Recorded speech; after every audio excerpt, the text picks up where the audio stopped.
২০২৪ এর জীবন ও জীবিকা বিষয়ের ৯ম শ্রেণীর যেই মূল্যায়নের যে কোয়েশ্চেন আছে সেটা দেখব। এখানে দেখো কিছু কথা লেখা আছে এগুলো তোমরা দেখে নিবা। কাজ, কাজটা তোমাদের যে কাজ দেওয়া আছে এটা হলো উদ্ভাবনীমূলক ব্যবসায়িক বিনিয়োগ পরিকল্পনা প্রণয়ন। এখানে তোমাদের যে নির্দেশনাগুলো আছে এগুলো পড়ে নিবা। তারপরে দেখো উদ্ভাবনীমূলক ব্যবসায়িক বিনিয়োগ পরিকল্পনা তৈরি করার জন্য নিচের ধাপগুলো অনুসরণ করতে হবে। এখানে কিছু ধাপ দেওয়া আছে। ১ম অংশে যে ধাপগুলো দেওয়া আছে সেগুলো তুমি দেখবা ধাপ ক ভিডিও পজ করে তোমরা প্রশ্নটা দেখে নিবা বা স্ক্রিনশট মেরে দেখে নিবা ধাপ খ এবং ২য় অংশে ব্যবসায়িক পরিকল্পনার এখানে দেখো ধাপ দেওয়া আছে ধাপ ঘ, ধাপ ঙ এভাবে কিন্তু তোমাদের এইটাই হচ্ছে তোমাদের পুরো প্রশ্ন।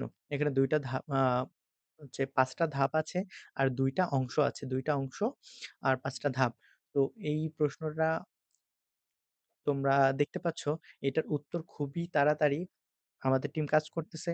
তাড়াতাড়ি এটার সমাধান সম্পূর্ণ সমাধান, সম্পূর্ণ সঠিক সমাধান খুব তাড়াতাড়ি এই চ্যানেলেই আপলোড করা হবে। সবার আগে চ্যানেল আ হচ্ছে উত্তরটি পেতে চ্যানেলটিকে সাবস্ক্রাইব করে বেল আইকনটি বাজিয়ে দাও যাতে আ উত্তর আপলোড দেওয়ার সাথে, সাথে তোমরা পেয়ে যাও।